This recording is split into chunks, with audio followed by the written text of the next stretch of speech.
একটু পরে পরে জিগায়, বাবা কি খাইবা, তোমার কেন এমন হইল? সব আশপড়শিরা বাড়ি ছাড়ছে, একটা মানুষ বাড়ি ছাড়ে নাই। বলুন তো এই মানুষটা কে হবে? আরো জোরে বলুন কে হবে? রমজানের বরকত, কোরআনের বরকত, হাদিসের বরকত, নবীর বরকত সব বরবাদ হয়ে যাবে এই মাস সাথে যদি বেঈমানি করো। তিরমিজি শরীফের হাদিস, রমজান আসতেছে বরকত, রমজান আগ মুহূর্তে নবীজি জুমার নামাজের খুতবা দিবে, মিম্বরে উঠবে, প্রথম সিঁড়িতে পাও দিলেন, দাঁড়ায় গেলেন, চট করে বলে ফেললেন আমিন। দ্বিতীয় সিঁড়িতে পাও দিলেন, বলে ফেললেন আমিন। তৃতীয় সিঁড়িতে পাও দিলেন, বলে ফেললেন আমিন। সাহাবীরা বলেন, ইয়া রাসূলুল্লাহ, এই কথা তো কোনদিন কর নাই, আজকে কথা কওয়ার কারণ কি? কয়, শোনো, জিবরাইল আসছিল, জিবরাইল আমার কাছে খবর দিয়ে গেছে। কি খবর? আমার 3 কিসিমের উম্মতের জন্য আল্লাহর পক্ষ থেকে লানত জিবরাইল নিয়ে আসছে, আর আমি নবীরে বলছে আমিন লাগাইতে। হুজুর কার জন্য আমিন লাগাইছেন? আমার নবী কয়, শোনো, আমিন লাগাইছি আন্তাজি উম্মতের জন্য নয়, যারা আমিনের উপযুক্ত। প্রথম নম্বরে জিবরাইল বলছে, ইয়া রাসূলুল্লাহ, এই মাহে রমজান, যে রমজানে একটা নেকি করলে 70টা নেকি দেয়, এক খতম কোরআন শরীফ পড়লে 70 খতমের নেকি দেয়, এভাবে বাজেট আল্লাহ করেছেন। এই রমজানে যার গুনাহ খাতা মাফ করাইতে পারছে না, তার উপরে আল্লাহর লানত, নবীজি আমিন লাগাইছে। দ্বিতীয়, হুজুর মা বাবা যার দুনিয়াতে আছে, অথবা 2 জনের একজন আছে, মা বাবার খেদমত করে যারা আল্লাহর জান্নাত খরিদ করতে পারে নাই, তাদের উপরে আল্লাহর লানত। রাসূল বলেন, মা বাবার খেদমত করবে না এমন উম্মত আমার দরকার নাই, আমিন লাগাই দিছে। 3 নম্বরে হলো, নবী গো, আপনি নবীকে সৃষ্টি না করলে কিছুই সৃষ্টি করতো না। আপনি নবীর নাম শোনা মাত্র যারা দুরূদ শরীফ পড়বে না, তাদের উপরে আল্লাহর লানত। এই 3 লানত থেকে বাঁচবেন কিভাবে? আসুন আগে বাড়তেছি। আল্লাহ বলতেছেন, সকল প্রাণী মরে যাবে, আমরাও মরবো, কিন্তু এই 3 লানত লইয়া যাতে আমরা না মরি, এর থেকে বাঁচবেন কিভাবে এটাই বলছি। এখন আল্লাহ পাক বলতেছেন আমরা মরে যাব। তো লন আমরা প্রশ্ন করি, খোদা গো, আমরা যখন মরেই যাবো, তো কিছুদিনের লেগে আমরা দুনিয়াত কি লেগে দিলেন? কেন আমরা দুনিয়াত পাঠাইলেন? কেন বানাইলেন? কারণটা কি? দরকারটা কি ছিল? লন জিগাই, খোদা কোন দরকারে আমরা দুনিয়াত বানাইলেন? আমরা তো মরেই যাবো গা। আল্লাহ জবাব দিবেন, ওমা খলাকুতুল জিন্না ওয়াল ইনসা ইল্লা লিয়াবুদুন। সুবহানাল্লাহ। আমার আল্লাহ বলেন, আরে মানুষ, তোমাদেরকে কোন কারণে বানাইছি? মানুষ এবং জিন জাতিকে বানানোর একটাই হলো কারণ, সে কারণটা হলো তোমরা আমার ইবাদত করবে। বলুন কার ইবাদত? আরো জোরে কোন? আরে করেন তো না, স্বীকার করেন না, বলুন কার ইবাদত? আমার আল্লাহ বলেন, একটা কারণে তোমাদেরকে বানাইছি, আমার ইবাদত করবে, আর সকল মাখলুকাত করবে তোমাদের খেদমত। তোমরা খালি করবে আমার ইবাদত। সকল মাখলুকাত আমাদের খেদমত করে কিনা বলুন তো? আর যদি কোন করে কিনা? একটা মুরুখ যা দেখেন, মুরুখ আমাদের খেদমত করে। মুরুখ বাচ্চা দেয়, বাচ্চাগুলি খাওয়ানোর উপযুক্ত হয়, মার সামনে জব করে করে খায়, খায় কিনা? আবার একটা মুরুখ ডিমের উপযুক্ত হয়, ডিম পারে, ডিমটা পাইরা কত কষ্ট করে ডিমটা মুরগি পারে, এরপরও দেখেন চুপচাপ থাকে না। মুরুখ ডিম পাইরেই দেখবেন মালিকের খবর দেয়, ফক ফক ফক ফক ফক, কাম সাইরা লাইছি। নাকি মিছা কথা কইছি? আচ্ছা, মুরুখটা কি পারছি না? এত কষ্ট করে ডিমটা পারছি, কাউরে কমো না, কিন্তু চুপচাপ নাই, ফক ফক ফক ফক ফক। কি করছি? কি করছি? কয় না বাঙালি, কি করছি? আল্লাহ কয় জানায় দে, জানায়, কারণ তোরা তো বানাইছি ওই আমার বান্দার লাগিয়া। গরু দিয়া হাল চাষ করে, সকালবেলা দুধ দোহায়, দুধ খায়, কুরবানি আইলে কুরবানি দিয়া গোশত খায়, চামড়া দিয়া জুতা বানায়, হাড্ডি দিয়া মেলামাইন। আমার আল্লাহ কই বানারে বান্দা, আর কত বানাবি বানা, সব দিলাম, তারা করবে তোদের খেদমত, কিন্তু তোমরা করবে আমি আল্লাহর ইবাদত। আমরা কি লেগে বানাইছে? চট্টগ্রামের মানুষ কি লেগে বানাইছে? আল্লাহর ইবাদতের লেগে। মরে যাওয়া লাগবো, নিশ্চিত থাকেন, ফেরা যাওন গা লাগবো। তার আগে বানাইছে ইবাদতের লেগিয়া, করি তো খালি নানান রাজনীতি ফাজনীতি, এই নীতি এই নীতি, নাই তো আসল নীতি, খালি রাজনীতি ফাজনীতি, এই নীতি আর এই নীতি, আসল নীতি একবারও নাই। যেটা লেগে বানাইছে এইটার খবর নাই।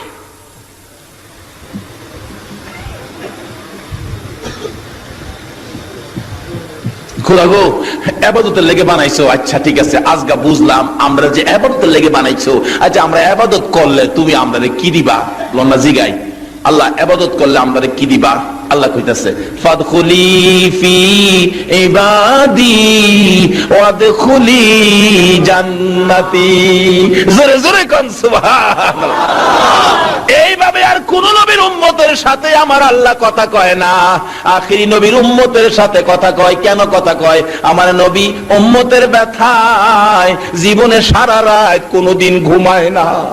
আমার নবী উম্মতের ব্যথায় জীবনে কোনদিন পেট ভরে খানা খায় না। আমার নবী উম্মতের ব্যথায় জীবনে কোনদিন ভালো পোশাক আমার নবী গায়ে দেয় না। মা আয়েশা সিদ্দিকা রাদিয়াল্লাহু তাআলা আনহা বলেন, আমি একদিন দেখি আমার নবী গভীর রাত্রে ঘুমের ঘরে উঠে বসে বসে তিন নবী কাঁদতেছে। পাশে বসে আছি, কি বলে প্রশ্ন করব ভয় পাইতেছি। হঠাৎ করে প্রশ্ন করে ফেললাম, ইয়া রাসূলুল্লাহ, এইভাবে তো কোনোদিন আপনাকে কাঁদতে দেখি নাই, এইভাবে কেন কাঁদতেছেন? হুজুর শুয়ে ঘুমান না, আমি আপনার মাথার মধ্যে হাত বোলাবো, আপনি ঘুমিয়ে থাকেন। আমার নবী শোয় না। মা আয়েশা বলেন, ইয়া রাসূলুল্লাহ, এই বিছানায় শুইতে বুঝি কষ্ট হয়? শুধুমাত্র একটা খেজুর পাতার বিছানা। মা আয়েশা বলেন, আমি মাঝে মাঝে দেখেছি আমার নবী ঘুম থেকে উঠলে শরীর মুবারকে চাটার দাগ দেখা যায়। মা আয়েশা এই অবস্থা দেখে কোন কোন দিন একটু বিছানা নরম করে দিতেন। আমার নবী ঘুম থেকে উঠে বলতেন, আয়েশা রে, আজকে দিয়ে আমার ঘুম বেশি হয়ে গেছে, হুজুর বিছানাটা নরম করে দিলাম, চাটার দাগ আপনার শরীর মুবারকে দেখা যায়। আমার নবী চোখের পানি ছেড়ে দেয়, আয়েশা এইভাবে বিছানা নরম করে আমারে বেশি সময় ঘুম পাড়াইস না। এইভাবে যদি আমি নবী ঘুমায়া থাকি রে আয়েশা, আমার গুনাহগার উম্মতের নাজাতের কান্নায় আমি কোন সময় কাঁদবো? দয়ার নবী মায়ার নবীকে প্রশ্ন করলেন মা আয়েশা সিদ্দিকা, ইয়া রাসূলুল্লাহ, এই খেজুর পাতার চাটার মধ্যে ঘুমাইতে বুঝি আপনার কষ্ট হয়, সেজন্য বুঝি কাঁদেন? আমার নবী বলেন, না রে আয়েশা, সেই জন্য নয়। হুজুর চামড়ার ব্যাগ বালিশ, ভিতরে তুলা নাই, ফর্ম নাই, শুধুমাত্র কয়েকটা খেজুর পাতা, এর মধ্যে মাথা দিয়ে ঘুমাইতে বুঝি আপনার কষ্ট হয়, সেই জন্য বুঝি কাঁদেন? আমার নবী বলেন, না রে আয়েশা, সেই জন্য নয়। হুজুর গো, তাহলে বুঝিছি জীবনে কোনোদিন বাবার মুখ দেখেন নাই, জীবনে কোনোদিন বাবা কইয়া ডাকতে পারেন নাই, বাবার ব্যথা বুঝি মনে উঠেছে, বাবার জন্য বুঝি কাঁদেন? আমার নবী বলেন, না রে আয়েশা, সেই জন্য নয়। তাহলে বুঝিছি মায়ের কথা মনে হয়ে গেছে। হুজুর মায়ের জন্যই বুঝি কাঁদেন? আমার নবী বলেন, আয়েশা রে, বিছানার জন্য নয়, বালিশের জন্য নয়, বাবার জন্য নয়, মায়ের জন্য নয়, আমি কান্দি রে আয়েশা আমার গুনাহগার উম্মতের জন্য। আরে দয়ালো নবী, প্রেমের ছবি আর আসবে না জগতে।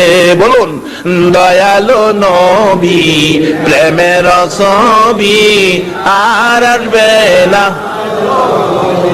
হাসর দিনে উম্মত বিনে, হাসর দিনে উম্মত বিনে যাবে না নবীজি বেহেশতে।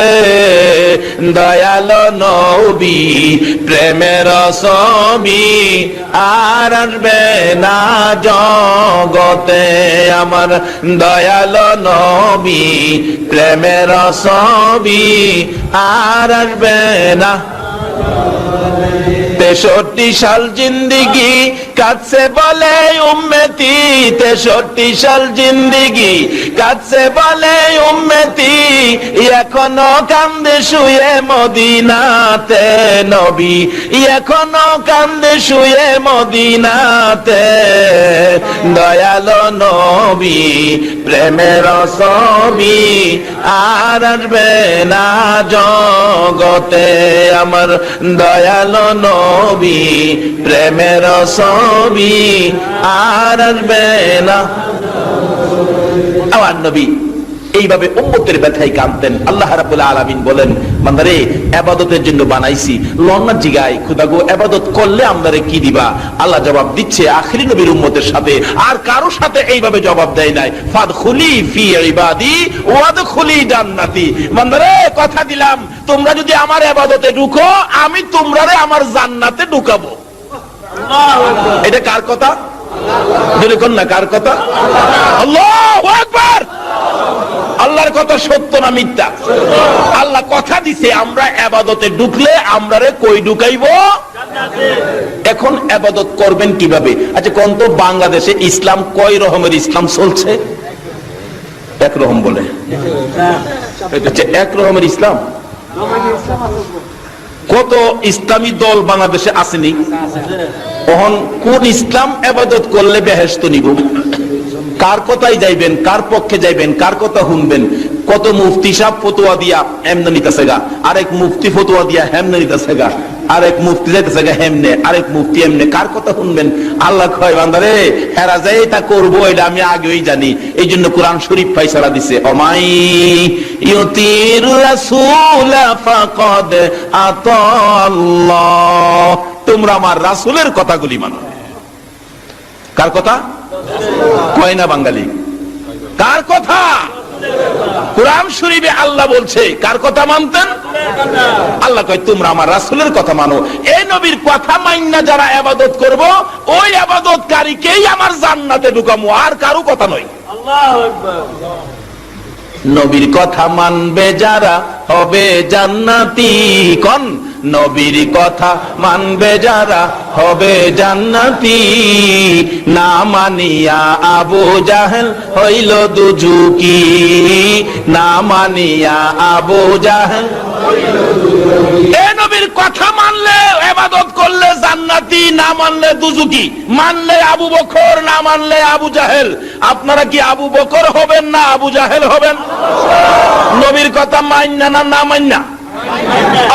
যারা নবীর কথা মানতো বাস্তবে। আসুন আপনাদের চন্দনাইশ থানা, আপনাদের চন্দনাইশ থানা, সৈয়দ বাজার, এই এরকম লোক মক্কা মদিনায় আছে না?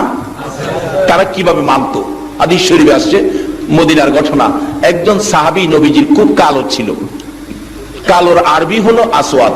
কালোর আরবি আসওয়াদ। নবীজি একদিন ডাকে, আসওয়াদ এদিকে আয়, তুমি বিয়ে করবা? কালা মিয়া কয়, হুজুর আমি যে কালার কালা, আমার কাছে কেউ বিয়া দেয় না, আমারে দেখলে দৌড়ে। রাসূল বলেন তুমি বিয়ে করবানি? হুজুর করতে তো মন চায়। কোথায় তোমার বিয়ের ব্যবস্থা আমি করব।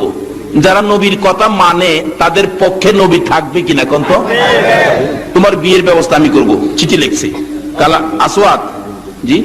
এই চিঠিটা মদিনার বড় বাড়িটা আছে না, মদিনার বড় বাড়িটা, জি মদিনার বড় বাড়ির মালিকের হাতে নিয়ে দিও।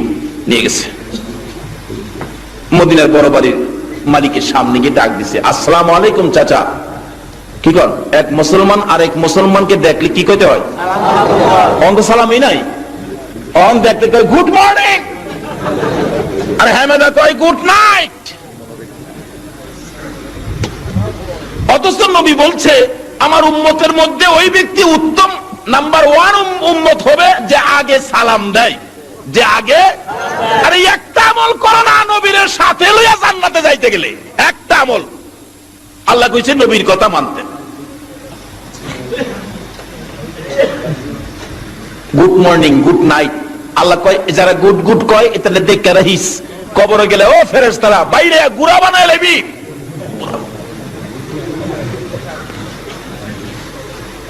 মুসলমানের লজ্জা থাকা উচিত। যারা গুড মর্নিং গুড নাইট শিখাইছে তারাই আজকে মুসলমানদের কলিজার মধ্যে গুলি করে মারতেছে। আজ থেকে কসম খাও, যদি নবীর সাফায়ের সহ জান্নাতে যেতে চাও, জীবনে আর কোনদিন এই মুখ থেকে গুড মর্নিং আর গুড নাইট বাহির করব না। যদি এই কসম খেয়ে গুড মর্নিং গুড নাইট বন্ধ করতে পারো, আল্লাহর কসম পুলসিরাতের কিনারে রাসূল তোমার জন্য বসে থাকবে।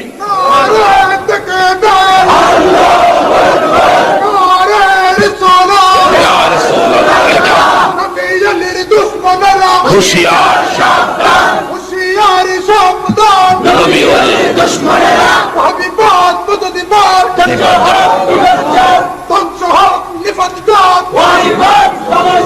মাশাআল্লাহ মাশাআল্লাহ। আসুন আগে বাড়ি, খালি মুখে মুখে নয়, আজকের থেকে আমরা আমলে যাব, কি বলেন ঠিক কিনা?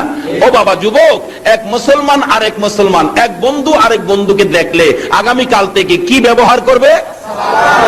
আল্লাহ তুমি কবুল করো, সকলে বলুন আমিন।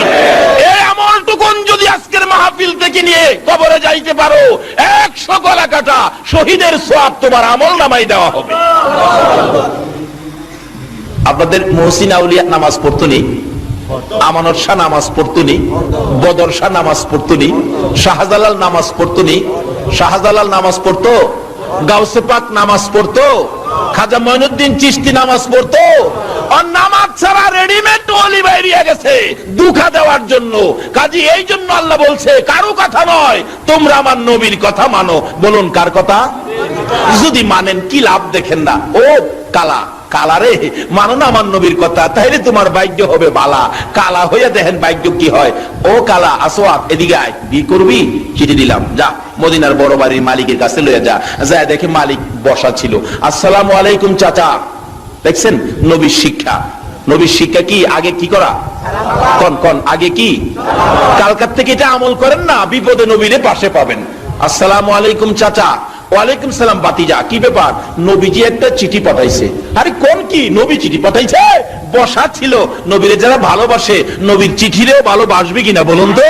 চট করে উঠে দাঁড়ায়া চিঠিকে চুমা খাইছে। খুইলা দেখে লেখা ছিল, তোমার সুন্দরী মেয়েটাকে আমার কালো সাহাবীর কাছে বিয়ে দিয়ে দাও, ইতি রাহমাতাল লিল আলামিন।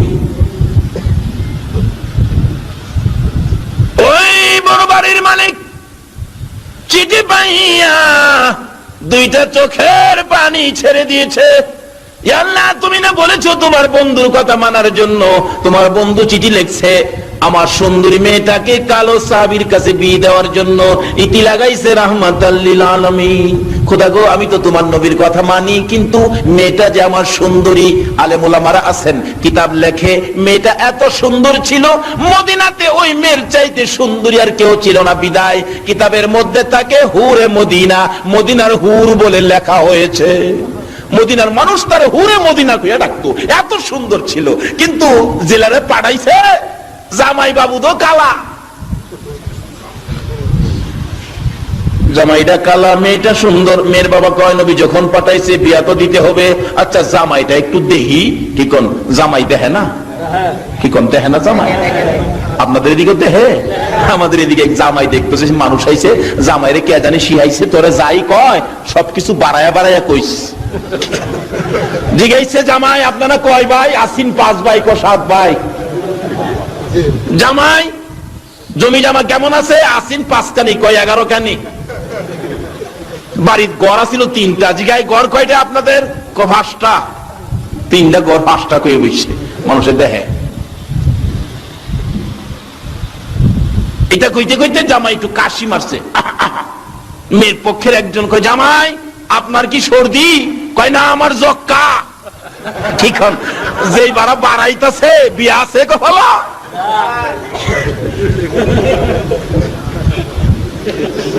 জামাই তো দেখতে হয়। লাইনে আসেন, এখনো লাইন খোলা আছে। এই দেশ ছাড়তে হবে, এই পোশাক খুলতে হবে, সাদা পোশাক পরতে হবে, কবর দেশে শুইতে হবে, মাটির সাথে মিশতে হবে। আমাদের আগে যারা আসছিল কবরে যায় দেখেন কবরের মাটি ভাঙ্গা গর্ত হয়ে গেছে, কিচ্ছু নাই। আমরাও একদিন এইভাবে কবরের মাটি ভেঙ্গে মাটির সাথে মিশে যাব। তার আগে আসুন নবীর কথা মানি। বলুন কার কথা? ডাকতেছে নবী, চিঠি নিয়ে গেছে। জামাই দেখবো তো, সুন্দরী মেয়ের বাবা। জামাইটা দেখ গেলি কেমন কালা। জামাইয়ের পায়ে চায়া দেহে জাহাজ মার্কা আলকাতরা। হাই হাই এত কালো। আমার মেয়েটা রাজি হয় কিনা, আমার 15 মিনিট আগে ইঙ্গিত দিবেন, রাজি হয় কিনা ডাকতেছে। কালামিয়া, আসওয়াত, জি আপনি এখন যান, আমি পরে মেয়ের সাথে পরামর্শ করে আপনাকে জানাবো। আচ্ছা বলুন তো এই কথায় কি বোঝা যায়, বিয়াটা হইব? কালা তো জাগা, হুজুর কইছিলাম না কাম হইতো না, হইতো না। আল্লাহ কয় আসওয়াত রে, যে নবী আঙ্গুল ইশারা করলে আকাশের চাঁদ 2 টুকরা হয়, আর নবীর হাতের চিঠিটা কি বিফল যাবে? চিন্তা করিস না। একটু পরে মেয়েটা দৌড়ে আসছে, আব্বু কালো একটা ছেলে আইছিল, কি ব্যাপার? খুশি দেখলাম, যাওয়ার সময় মনটা খারাপ। বাবা বুঝাইতেছে, মা নবীজি চিঠি পাঠাইছে। কিসের চিঠি? তোমার বিয়ের প্রস্তাব, কালো ছেলের জন্য। একটা চিৎকার মারছে মহিলাটা, বাবা বাবা গো, বলেন কি নবী চিঠি লিখছে? তাহলে আমার মন কয় মদিনাতে বুঝি আমার চেয়ে দামি মহিলা আর নাই। বাবা কালো আর সুন্দর বুঝি না, আমার নবী যখন আমার জন্য চিঠি পাঠাইছে, বাবা গো আমি নবীর কথা মানবো, নবীকে খুশি করব। নবীর কথা মানতে যাইয়া কালো হইয়া আমার কাছে আসছে বিয়ের প্রস্তাব নবীর পক্ষ থেকে নিয়ে। বাবা গো আমি সুন্দরী হইয়া কালোর কাছে বিয়ে বসতে নবীর কথা মাইনা রাজি হইয়া গেলাম। মেয়ে বাবা তো আগেই রাজি, নবীর কথা মানে তারা। ডাক দিছে, এ আসওয়াত, আসওয়াত এদিকে আয়। এ কালা, ফিরা চায় দেহে ডাহের সাইজ বালা। এবার জামায় না বাপ আসছে না, জামাইয়ের কি কোন মই মুরব্বীদেরকে জামাই দেখছেন না, শুরু দিয়ে সালাম দে, আসলে এরকম। হ্যাঁ আসেন। আমার মেয়ে তো রাজি হইছে। কালা কয় আলহামদুলিল্লাহ। বাবা রাজি যে হইছে, বিয়া পড়াইতে তো মহারানার টাকা লাগবো, মহারানার টাকা আছে? কালা কয় একটা পয়সাও নাই। মেয়েটা কয় আব্বা নবী যখন পাঠাইছে, কেমন মেয়ে দেখেন, নবী যখন পাঠাইছে আব্বা কিছু টাকা, আপনি ধনী মানুষ, কিছু টাকা তারে সাহায্য দেন মহারণা দেওয়ার জন্য। এই কে আছো? নবীকে খুশি করার জন্য। এমন মেয়ে কার করে হয়েছে নবীকে খুশি করার জন্য বাবারে পরামর্শ দেয় কিছু টাকা সাহায্য করো। আজকে এই নবীকে খুশি করতে আপনারা কি চান না? শুনলাম আমার আগের বক্তা ঘোষণা দিয়েছে এখানে একটা খানকা শরীফ, মাদ্রাসা শরীফ হচ্ছে। এই মাদ্রাসাকে দান করাটাই হবে আমার নবীকে দান করা। বাবা কিছু টাকা দেন। দিলেন মেয়ের পরামর্শে কিছু টাকা, গনে দেখে অনেক টাকা মহারণা হবে। আবার বলতেছেন আসওয়াত জি আমার মেয়ে ভালো ভালো কাপড় পরতেন, ধনী মানুষের মেয়ে, একটা নতুন কাপড় দরকার, যদি আজকে বিয়ে হয় কাপড় আনতে পারবা কিনা? আসওয়াত কয় এমটি পকেট, নট মানি। মেয়েটাকে আব্বা নবীর আশেক, নবীর পাগল, একটা কাপড়ের টাকাও আব্বা আপনি দিয়ে দেন। কেমন মেয়ে দেখেন, দিছে কাপড়ের টাকা লইয়া, মহারানার টাকা লইয়া যাই গো মদিনার মার্কেটে কাপড় কিনবে। দোকানদার কাপড় দে, আমার ভাগ্য ভালো রে, আমি নবীর কথা মাইনা নবীর পক্ষে থাইকা আজকে কালো হইয়া সুন্দরী মেয়ে বিয়ে করবো। বালা একটা কাপড় দে, আমার বিবি যেন খুশি হয়। কিতাব লেখে দেখতেছে কাপড় কোনটা নিবেন কোনটা না। এমন সময় শোনা যায় পিছন দিকে যেন পাগলের মতো দৌড়ে আসতেছে, এতিমের মতো কাঁদতেছে আর ডাকতেছে, মদিনার সাহাবীরা রে, মদিনার যুবকেরা রে, মদিনার ব্যবসায়ীরা রে, খবর পাইছুনি আল্লাহর বন্ধু যুদ্ধের ময়দানে রওনা হয়ে গেছে। সঙ্গে সঙ্গে দোকানদারেরা দোকান বন্ধ করে দিচ্ছে, আর ব্যবসা করবে না। আজকে তোমরা কারা গো? ও সৈয়দ বাজারের ব্যবসায়ী ভাইরা, আজকে যারা মাহফিলের জন্য দোকানপাট আগে আগে বন্ধ করে দিয়েছো, আমার নবীর শাফায়াত নসিব হইয়া যাইব। দয়ার নবী মায়ার নবী পাঠাইলে কাপড় কিনবে, আসওয়াত কাপড় কিনে দোকানদার বন্ধ করে দেয়। রে কাস্টমার বেরিয়ে যাও, আমার নবী বলে যুদ্ধের ময়দানে রওনা হয়ে গেছে। যুবকেরা দৌড়ে বাড়িতে যায়, যুদ্ধের পোশাক পরে তরবারি হাতে লইয়া উঠানে দাঁড়াইয়া মা মা কইয়া কান্দে।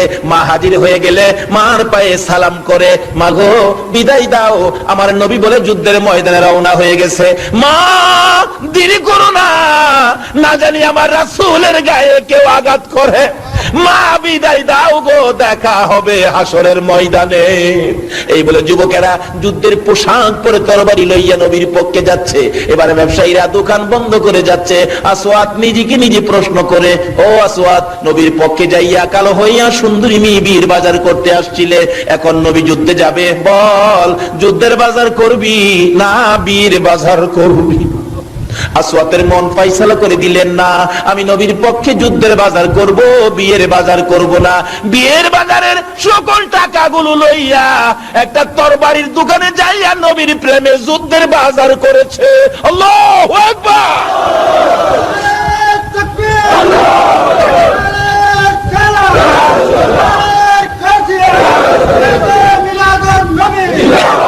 বলতেছিলাম মানো না আমার সেই নবীর কথা। মানার জন্য বলছে, আমার আল্লাহ যদি জান্নাতে যেতে চাও, এবার প্রথম ভাবেই দেখো জান্নাত কিভাবে আসে। আসওয়াদ একটা তরবারি কিনে যুদ্ধের বাজার করে বিয়ের বাজারে টাকা দিয়ে সুন্দরী মেয়ে বসে আছে, আসওয়াদের বিবি হবে। আসওয়াদ সুন্দরী মেয়ের দিকে তাকায় না, আমার নবীর ভালোবাসা লইয়া বিয়ের বাজারে টাকা দিয়া যুদ্ধের বাজার করে পিছে পিছে যাইতেছে। আমার নবীর পক্ষে, নবীর কথা মানে, নবীকে ভালোবাসে, যুদ্ধের বাজার করে গো, বিয়ের বাজারে টাকা দিয়ে যুদ্ধের বাজার করে তরবারি সহ যুদ্ধের ময়দানে উপস্থিত। যুদ্ধ শুরু হয়ে যায়। যুদ্ধ করতে করতে নবীর আশেক আসওয়াদ শহীদ হইয়া যায়। যে যুদ্ধে 70 জন সাহাবা শহীদ হয়েছিলেন, আমার নবী নিজেও ব্যথায় ব্যথিত হয়েছে। যুদ্ধ থেমে গেলে নবীজি ডাকতেছেন, সাহাবীরা রে, গলা কাটা, মাথা ফাটা, কলিজা বাহির হইয়াছে রে, আমি আর সহ্য করতে পারি না রে সাহাবীরা, দে দে আমার আদরের শহীদদেরকে তোরা দাফন করে দে।